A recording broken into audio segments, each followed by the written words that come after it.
Здравейте и честит празник на всички от 35 училища! Днес ще ви предоставим две интервюта на едни момичета от 8 и от 12 клас. И ще разберете какво знаят учениците, които тепърва идват в нашето училище и може би за първи път чуват за Добри Войников, и за хората, които го познават от години, били са на предишни патронни празници и също така са го изучавали в част по български език и литература. Приятно гледане! Ти какво знаеш за Добри Войников? Добри Войников е патрон на нашето училище. Също така за него знам, че е бил учител и журналист. Наричан е бащата на българския театър. Автор е на много пиеси. Добри Войников е бил режисьор.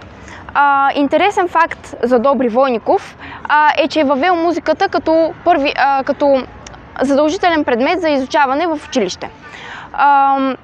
Благодарение на него сега жените могат да се изявяват и да играят на сцена.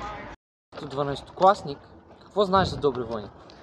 За Добри Войников знам, че през 1871 година той е създал пиесата "Криворазбраната цивилизация", която е смятана за една от най-добрите комедии дори и днес. Знаеш ли нещо повече за пиесата? Да. В нея Добри Войников усмива склонността на българите да поддържават на чуждия начин на живот и на чуждата мода, което е актуално дори в днешно време.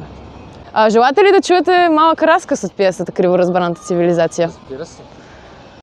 Следствието е взето вместо самата причина. Отражението вместо самата същност. Повърхните впечатления оставят и повърхни познания, а от такива познания излизат криви разсъждения.